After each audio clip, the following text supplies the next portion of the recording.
Hello, everybody, and welcome to the MLG Play 5000 series. This is one of the final Black Ops 2 tournaments we're going to have as we are coming to an end of an era.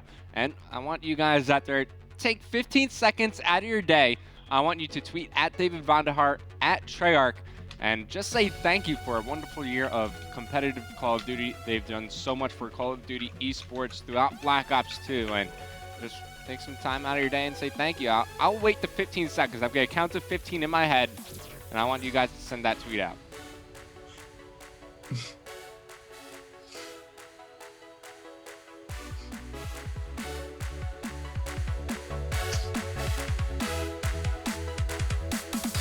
I hope you guys got that tweet sent out, but I'm Revan tonight. I'm going to be joined by Chewy. Chewy, he's going to set past his bedtime once again, and we're going to be casting some Call of Duty. So, Chewy, tonight these teams are going to be battling it out for that first place prize. Of course, there's cash on the line, but right now it's all about the pro points. All these teams, they've been battling it out all season long to accumulate these points, and the winning team will get 20,000 points, which could almost secure them a top 8 seed at our upcoming MLG Columbus event. And we all know how deadly that open bracket can be, so this is one of the more important tournaments of the year. We have some of the top teams in all of Call of Duty, except for Complexity as they're traveling. They're coming off a victory at ESWC, so unfortunately they weren't able to compete in this tournament. But other than them, we got the rest of the top teams, so it's going to be a stacked tournament. And these guys, as I said, they're playing for those ever so important pro points. Yeah, well, as you said, like just a second ago, you've got pretty much all the teams there. I was just having a look at the pro points on Reddit, which of course Rawn put up on there. And I think 6 out of the top 8 teams are competing in this tournament right now. And there are only 17 teams. So as you said, definitely going to be a stacked one. It's going to have some interesting matches straight off the bat. You know, having a look at the bracket, which will probably be linked somewhere. I'm sure you can find it on MLG easily, the bracket with all of the teams. You've got some big matches happening straight away. And first we're going to be jumping on board with the Curse New York squad, I think it is, straight off the bat. So that's already going to be a big game. Yeah, and talking a bit more about the pro rankings in terms of the points, if you look at those teams that are 3 to 8, even down to like 11, 12, 13, they're all separated less than by around 10,000, definitely at least by like 13,000 points from maybe the 3rd place team to the 13th place. So whoever comes in first, let's say the 13th seeded team, I don't know who it is, let's say they win the whole thing, they could, jump into that 5th place, 4th place spot. So, a lot on the line here. And, it was recently Halloween. So I want to ask Chewy, you celebrate Halloween over there, wherever you live? Yeah, we do. We have, a lot of children go out and do their trick-or-treating business, as I know the Americans are very keen on. We didn't have anybody come to my house at all. I used to do it as a child. I used to be very keen on that. You're still a child. Oh, yeah, of course, I'm still a child. Yeah. Still in your mind, I'm still a child. But no, when I was really young, a small little Chewy, I used to go out and trick-or-treat. But no, we didn't get any to our house. Me and my parents bought loads of sweets and things ready for children to come and go trick-or-treating, and we got absolutely none. So that means that I get them all instead. Please tell me one year you dressed up as Chewbacca.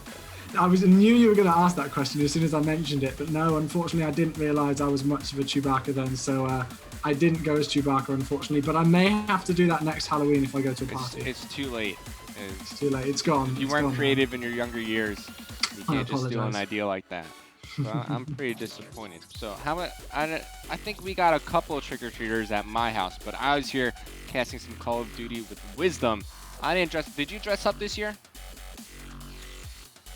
I didn't dress up this year. You didn't dress up? I didn't dress up this year. I didn't dress up either. No, I didn't. I'm trying to think now. I'm trying to recall if I actually did anything on Halloween at all. I don't think I even went out. I think I was a very unsociable Chewy for Halloween this year. I don't think I even dressed up or anything. So yeah, it's a shame, but I'll make up for it next year. All right, so as you were saying earlier, we have our first match of the day. We know who we're going to be watching. It's going to be SoaR Gaming versus Curse Las Vegas. So Curse, they actually announced that they have 2 teams now, Curse Las Vegas, which is a very stacked roster, and they recently completed their Curse New York roster, and that consists of Blindfire, Twiz, John, and Assassin. So it's pretty much like the old Fear team. Instead of Fizzer, they have Blindfire now, and both Curse teams are looking very strong, but we're going to be watching Las Vegas in the first match of the day in the 5000 series, and they're going up against SoaR. SoaR, they recently got 2nd place at the UMG Dallas event, and this is a very strong roster as well. Who do you think is going to take our first matchup here?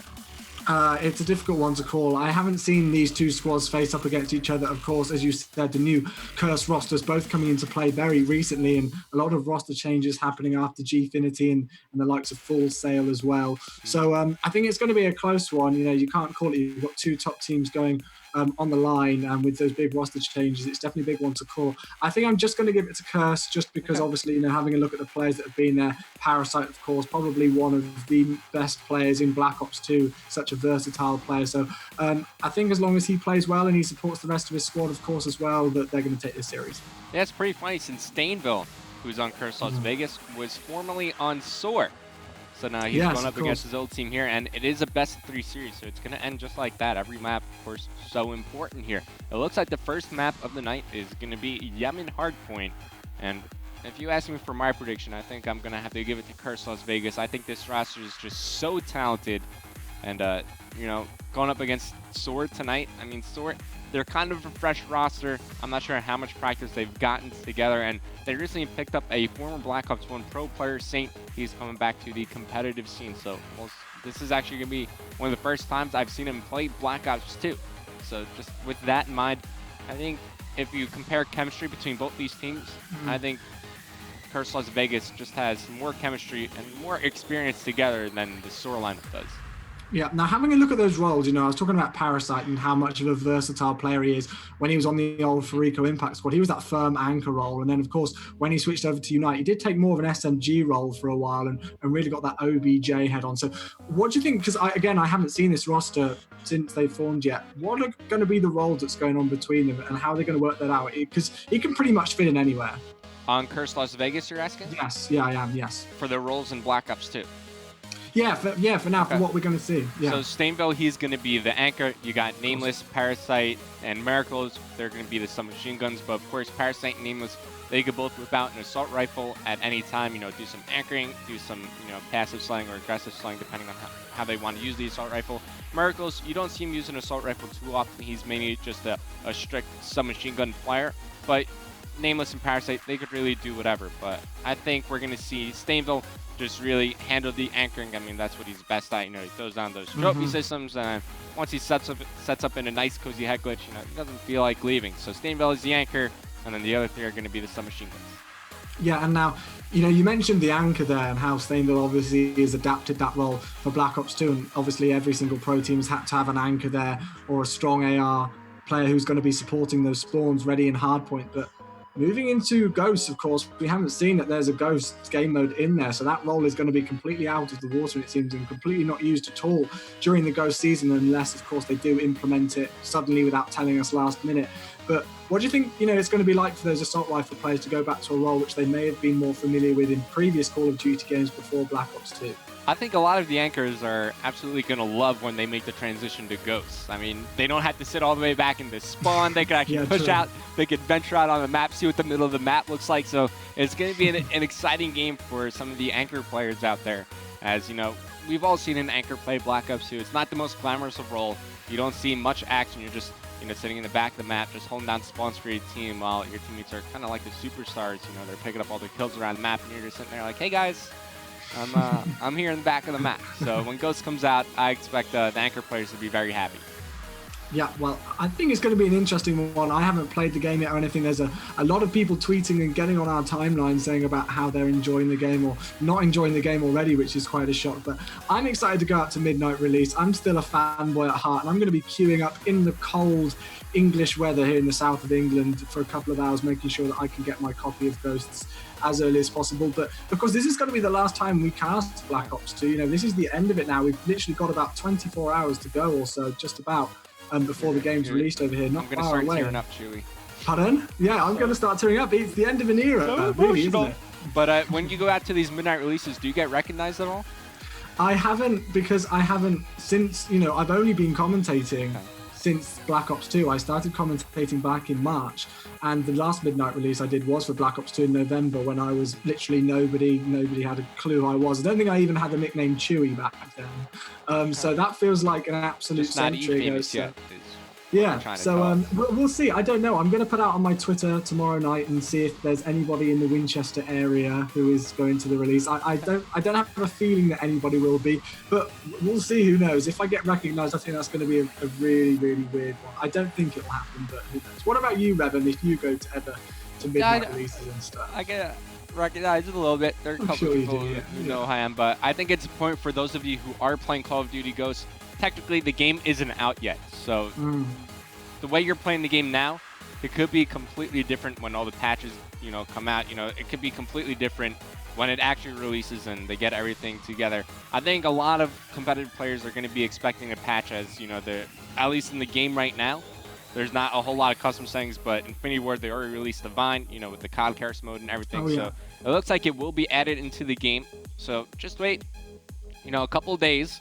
When it gets released, everybody has their hands on the game, and we'll see if any of those things get added. Because I'm actually myself, I'm expecting a bit of a patch, especially with COD. I can't wait to see the new CODcaster mode as well. Yeah, we saw Treyarch and their vision of CODcaster. I want to see what Infinity Ward is going to do to not only implement that into the game, but also improve on it. What new features are we going to see in CODcaster? I think it's going to be pretty exciting, Chewy. Oh, yeah. Well, I was talking to Brycey, of course, one of the other European commentators over here, very well known. And we were talking at the European Gaming League event just last weekend, or, 2 weekends ago. And we were discussing, what it's going to be like for me being a Call of Duty caster who's never casted before over a game without the CODcaster mode. And so, he was saying it's going to be a completely different style of commentating for us. You're going to have to learn pretty much over again and go from scratch. But it seems like, they haven't forgotten us, Infinity Ward, and us commentators are going to have our job made a bit easier. But, it's not just only going to help us. I really feel that has implemented so much for the people at home to be able to see the stats, and we can bring up the mini-map and things. So I cannot wait to see the CODcaster come into play during the new season of Ghost. But it looks like the game started. Yemen Hardpoint is going to be it, and I'm excited to get this game going. I almost forgot we were casting Call of Duty tonight. I know. We could just be chatting all night, Revan. But here we go. Curse Las Vegas versus SoaR Gaming will be the first match of the MLG Play 2000 series. Let's get it going. We're going to be watching Curse Las Vegas off the start here. And I'm actually going to be watching Miracles. I want to see what he's going to do. He's more of an aggressive player. He loves to be in the face of his opponent all game long as he makes his way right into the hardpoint. You see the smoke grenade going out, but as he gets the capture points, he's really just looking to juggle the hardpoint. If he could get a couple seconds here and there, that's going to be great. But what he really wanted to do is, get those capture points, maybe pick up a kill or two, let the other team jump on to get their own capture points, and then he wants to juggle the hardpoint and just try to get as much score as possible. Yeah, and you also see him there just using that smoke grenade as well. So he's obviously giving himself loads of cover. And we talk about this quite a lot on Yemen, this first hardpoint, how it's always so hotly contested. And you can see by the score, even though Curse do have that lead at the start, it's still, there's not much time between it. We've only got 20 seconds before we do rotate to the second hill, and not a considerable amount of time between the two teams. But Heist actually is already warming up. He was just on a 4-score streak. He's earned himself that Hellstorm missile and that lightning strike. So that's got to be a great start here for SoaR to be able to earn streaks so early on in the game. Wow, good job by Heist. I wouldn't have even guessed that gas streaks, but he's going to find one more kill as we're about to make the transition to the Treehouse Hardpoint. Heist looking around for the kill. It's going to be Nameless set up inside the Hardpoint. As Nameless falls, Heist enters the Hardpoint. There you see, lightning strike calls from ready to call in, so Chewy was not lying to us. Nice, he's off to a very good start here for SoaR Gaming. As he's looking around for some more kills, spotted a couple, moving up the dirt path, has to defend himself, and now we got Slack heating up. He's on his 6-kill streak, and he's about to earn some score streaks. Yeah, he is indeed. Only about an assist away. You do see the hardpoint in control of Curse again as Miracles just moves out of there. Only 2 players in the hardpoint. He's going to be able to pick up streaks. Yes, he does. Slack managing to pick up one with his trusty assault rifle, of course, the M8. So he's got that Hellstorm missile, and I really feel like the streaks on Yemen come in so big on those rotations, especially when we're looking at the rotation between that top market hardpoint, which is of course the one we move into next, and then moving down into the church hardpoint. You can really knock people off of there, but you've got to use them carefully, because if you use them at too late a point, or if you use them too early, it's really not going to pay too much dividends for you. But have a look at those scores. It's 46-34 as we do rotate up to the top, and great work here, great communication, you have to say, from SoaR to be able to let Slack go into that hardpoint, pick up the capture points, because now he's earned himself full streaks. Yeah, speaking a bit more about those score streaks, they are so important on this map, and you see they're already coming to play as the Hellstorm missile comes out from, I think that was Methods as he blows up the car. So Heist, Methods, and Slack looks like they got some score streaks, and then you see Methods going to drop the lightning strike as well. So Curse Looks like they might be on the back foot, but take a look at the overall score. It looks like Curse Las Vegas, they actually took the lead despite not having score streak control. And that's a very well job done by them so far. And you see it that they're already setting up for the next one. You got Stainville inside the church, but here comes Ice. He's going to make his way inside, has to meet up with his former teammate Stainville. Can't come out on top of that engagement. Who's backing him up? That was going to be Slack, but looks like Slack was taken out as well. So Curse, they have initial positioning as we make our way over to the church. Yep, indeed. And now this is the task for SoaR. They have to try and push in here. I'm actually going to jump on board with, let's jump on board with Saint because he's just spawned up. We haven't seen this guy yet in this game, so we'll see what he's going to be able to do, trying to push into this hill. This is always such a difficult one to push into, of course. If you are using those shotguns like we see on the MLG rule set, it just makes it that much tougher because they really do blow people away, literally. So we'll see if SoaR can push in here. Still just about got the lead there. As we do see Nameless is the only one in control of the hardpoint, but they're doing some good work to come back into this. Hardpoint is contested, but Methods does take it over, and that's a great break there with 33 seconds left on this hill. Yeah, I'm on board. I'm actually going to be watching Slack here, and they actually didn't even need to use the War Machine there. Slack didn't even pull it out to try to break the hardpoint. They did it with just pure gun skills. Now SoaR, they're looking to build themselves a bit of a lead here. They're up by around 20 seconds, and if they can get those remaining 20, well then, just by doing some simple addition, they'll be up by a total of 40 seconds, which is going to be a decent amount as they're going to be moving over to the statue hardpoint, which is where we're really going to see these score streaks kind of come into play. You know, that Hellstorm missile, that lightning strike could completely wipe out the other team as they set up for the next hardpoint. Now I'm going to be looking for somebody on SoaR to, you know, at least drop a Hellstorm missile. Yeah, and we did see Slack, actually. I was staying on board with him for quite a while. He did get a pretty bad spawn just while the other team were rotating. Of course, Curse managed him to get that early rotation over towards the statue hardpoint. And SoaR didn't get the greatest spawns, but they've got those streaks to try and push in there. So let's see if they can do any work. Doesn't look like it has so far. Stainville still on the hardpoint. It is contested as Methods has tried to move in there. And that's a great push there from SoaR. They've managed to take it over. They have got numbers on the hardpoint hill. So let's see if they are going to be able to keep this, but still a tight game. 5 minutes and 18 seconds left on the clock. Score is 117 to 90. SoaR still with that marginal lead. And let's see if they can hold on to it. Yeah, I have no idea how Stainville managed to stay alive inside that hardpoint. The Hellstorm missile came directly above him. It looks like it hit the statue instead of Stainville, so maybe a misplaced score streak from SoaR. But now you see Curse, they're bringing the game to within 10. If they get the remaining seconds, it's going to be around a 2-point game. And once again, I haven't seen anybody from Curse manage to acquire any type of score streaks. Now you see Miracles, he's getting pretty darn close, but keeping the game within 10 seconds, not having score streak control, especially on a map like Yemen, incredibly difficult to do. But Curse, they're making it look pretty easy. Yeah, they are indeed. And I've just popped up the overall scoreboard, seeing what's going on so far. You already see 4 defends on the board for Miracles. So as you said, doing that dirty work within the hill. And he's just done some great work there, managing to take out Methods. So his team are going to be able to push in there. Does pick up another one on Slack. He's getting shot from behind. Unfortunately, not able to take out that player. So he does go down. But Miracles with full streaks now. He's got that War Machine, that Hellstorm missile, and that lightning strike. And we will see if that's going to play any work. And if he can do a better job with those score streaks than SoaR did earlier on with all them that has stacked up. Because I believe SoaR had 3 people with streaks, didn't they, Revan? Yeah, 3 people at one point in time. That was at the first market hardpoint where they had a bunch of them with score streaks. But I gotta say, I love the play Stainville made right there. Instead of pushing for the middle hardpoint with 30 seconds remaining, he took the timeout, pushed through statue, and now that allowed Parasite to push all the way through the top card where they're currently fighting for position at statue. If they're able to take over, well, they're going to be getting the favorable spawns, which is over near top side near the market, and that's going to allow you to fight on an even height level with the players inside the hardpoint where you see the SoaR currently control.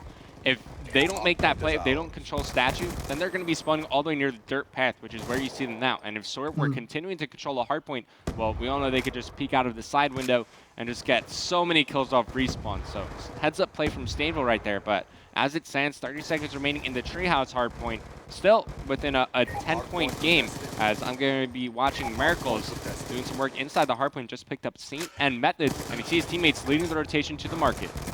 Yeah, indeed. Rotation coming in now as we've only got 15 seconds left on that scaffold hardpoint before we do move over. Miracle's still with full streak, so he's got that War Machine, which he can break the hill with if he chooses to. Obviously, if the enemy team, which is SoaR, does have lightweight on, that's going to mean that they get taken out very quickly. Doesn't look like he needs it, though, as he picks up a nice kill there, and looks like they've managed to take it over. So there we go. Curse with control of the hill right now. That's Nameless on there. Still on board with Miracles at the second. Just going to be pushing up slightly forward. Unfortunately, does get taken out. So switching over to Nameless now, who's the only one in the hill. hill. As soon as I jump on board with him, though, he gets taken out by a lightning strike. So now the streaks are starting to come in. FaZe have managed to take it over. But this is still a close game with 2 minutes and 27 seconds left on the clock. And it'll be interesting to see who manages to take this one out. But Revan, I can't call it so far. Wow, Heist dodging 2 score streaks, dodges the lightning strike, dodges the Hellstorm, staying alive inside the hardpoint, getting his team valuable time. But he does wind up getting taken up, and Saint is there to pick up the slack as Heist falls. He cleans up the kill on the Markles, jumps inside the hardpoint, but it usually all comes down to the church hardpoint. This is where we see teams either run away with the game or make a late game comeback. But when you're making that late game comeback on the church hardpoint, it's so important that you try to earn score streaks on this one. I'm going to flip through the players real quick on Curse. Only a War Machine to play, and that's from Miracle. So they need to use this War Machine to hold on position inside the church and use it quickly if they need to break. And they need to earn something along the lines of a Hellstorm Missile or a Lightning Strike. That's going to allow them to break the setup of SoaR at the start of the statue hardpoint and retake it and gain position later on in that hardpoint's life cycle. Because the way this game is going now, it's going to come down to the statue at the end. Yeah, and have a look at the way that SoaR are pushing right around the back of the map. I brought the mini-map in full just to have a look. 3 of them did push around there. 2 have been left alive. So we'll see if they're going to be able to take over that anger point. But all the time that they're trying to do that, you do see Curse managing to rack up time on the hill. And they are coming right back into this game. This is really such a prominent hill on Yemen. Definitely one that people can come right back into the game. And with the great work that Parasite and the rest of the Curse squad are doing, they really have come back into this, with the score being 212 to 198. They're about 40 points down or so. They've held every single second in there. As soon as I do say that, that is going to be Saint who does push in there. Miracles tries to take him out. Not going to happen. But Revan, it's coming down to the last hill. Yeah, keep in mind Slack still has a War Machine, still has a Hellstorm Missile. And that Hellstorm Missile could potentially secure SoaR the victory here as they get initial position over near the statue of Hardpoint. You see on the minimap, Curse are going to be fighting from the top side of the map, but time's starting to wind down. 35 seconds remaining in the game. Slack looks like he's going to be calling in the Hellstorm Missile off respawn here, but look how far away he spawned if Curse managed to take control of the hard point. But 26 seconds remaining. SoaR, they have more than a 26-point lead, so this one is all over. Chewy SoaR are going to take map number 1 against Curse Las Vegas. Take a look at your final scoreboard.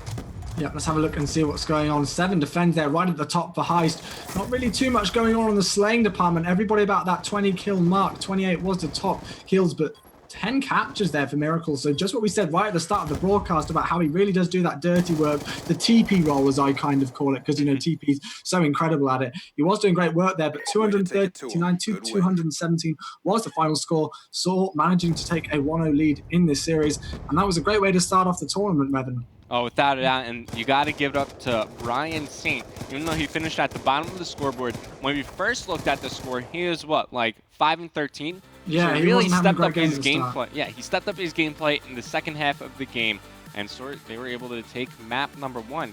So impressive showing from SoaR. I mean, Curse Las Vegas, when these guys formed together, they're looking to be automatically one of the top squads in the game. But SoaR, new team, very young team as well, they're able to steal away game number 1.